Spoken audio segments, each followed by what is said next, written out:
मैं 2 दिन से देख रहा हूँ लोग अखबारों में, प्रेस नोट में और कुछ सोशल मीडिया में एक बात कह रहे हैं कि सीएम साहब की इफ्तार पार्टी के बारे में।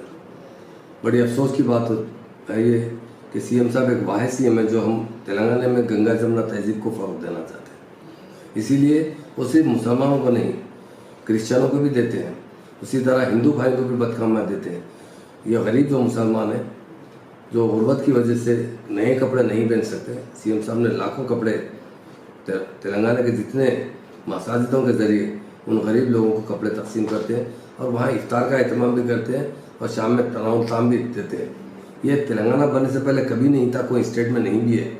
बस सीएम साहब ने सोचा कि तेलंगाना स्टेट में अमन कायम किया जाए, प्यार और मोहब्बत को बढ़ाया जाए। उसके लिए उन्होंने ख़ास तौर से रमज़ान, क्रिसमस और बदकामा में कपड़े तकसीम करना और लोगों के साथ अच्छा ताउन करना, ताकि लोग रमज़ान का 1 महीना रोज़ा रहते हैं, ईद में नए कपड़े पहने। और कुछ लोग कांग्रेस के नाम ना है लीडर्स गैर ज़रूरी की बातें कर रहे हैं कि हम इफ्तार पार्टी को ऐसा कीजिए वैसा कीजिए। ये नादान लोग हैं, क्योंकि कांग्रेस दिन ब दिन ख़त्म होती जा रही है। ये कांग्रेस वही कांग्रेस है सारे हिंदुस्तान में हुकूमत करती थी, आज सिर्फ 2 स्टेट तक महदूद हो चुकी और उसके बावजूद भी इन लोगों का खल है। कांग्रेस के दौर हुकूमत में 92 में बाबरी मस्जिद को शहीद किया गया। शहीद करने के बाद कितने फिसादात हुए, हज़ारों की तादाद में मुसलमान शहीद हुए इस फिसादात के अंदर। मगर तेलंगाना बनने के बाद कितना लैंड ऑर्डर कंट्रोल है यहाँ पे, एक भी फिसाद नहीं हुआ।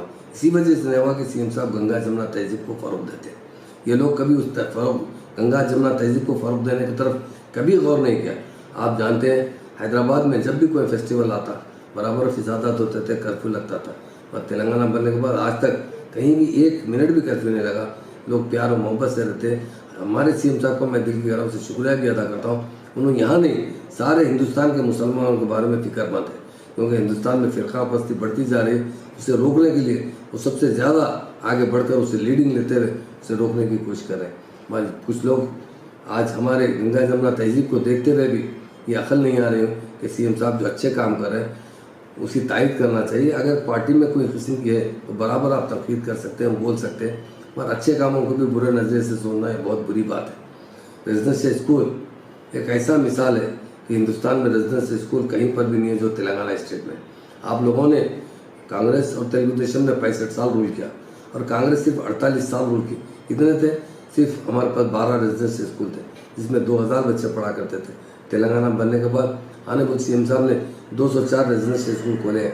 आज रेजिडेंशियल स्कूल को अपडेट भी किया गया, इंटरमीडिएट कॉलेज भी खोले गए।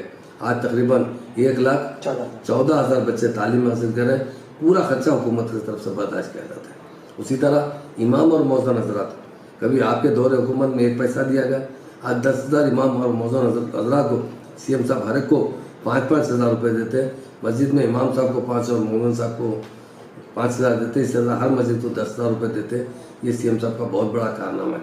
उसी तरह हर शोबयात में तरक्की के मौके फराहम करने वाले सीएम साहब है।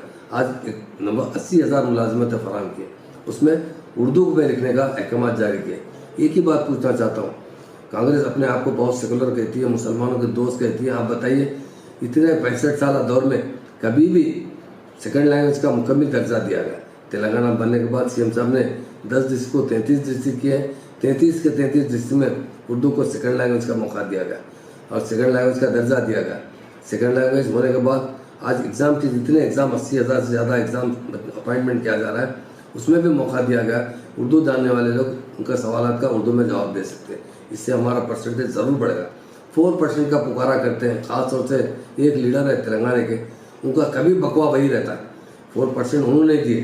4% की बात बताना चाहता हूँ, 2004 के इलेक्शन में कांग्रेस और टीआरएस मिलकर इलेक्शन लड़े थे, मगर कांग्रेस के मैनिफेस्टो में रिजर्वेशन नहीं था। टीआरएस के मैनिफेस्टो के अंदर 12% रिजर्वेशन था। 12% इसलिए मुसलमान मैक्सिमम सब कम्युनिटी से ज़्यादा बैकवर्ड है, उनको ज़्यादा से ज़्यादा रिजर्वेशन। इसके लिए सोनिया मैडम से भी सीएम साहब ने नुमाइंदगी की थी जब हम उनके साथ थे। मगर बाद में जब हम हटने के साथ वाई राज रेड्डी साहब ने सोचा कि टीआरएस हमसे जुदा हो चुकी है, लिहाजा मुसलमानों को नज़दीक करने के लिए उन्होंने पहले 5% का ऐलान किया, बाद में 4% रिजर्वेशन को इम्प्लीमेंट किया। मगर मैं एक बात पूछना चाहता हूँ, अगर आप 4% भी दिए, अगर इसे पार्लियामेंट में पास किया जाता तो हमेशा के लिए मुस्तकिल रिजर्वेशन होता। आज भी अदालत के कश्मकश में पड़ा हुआ है। ये भी कांग्रेस की बहुत बड़ी गलती रही और हम 12% का वायदा किए, ज़रूर 12% के लिए हमने असेंबली में बिल पास किया, काउंसिल में बिल पास किया, गवर्नर से अप्रूवल कराया और प्राइम मिनिस्टर नरेंद्र मोदी साहब को भी 2 बार नुमाइंदगी कर चुके हैं कि हमारे बिल को पास किए। और हम जानते हैं कि जब तक बीजेपी हुकूमत रहेगी इस बिल को पास नहीं करेगी। जब भी मौका मिलेगा हमेशा कोशिश करेंगे, नुमाइंदगी करेंगे इसको पास करवाने के लिए। आपका डिमांड है कि 12% का क्या हुआ?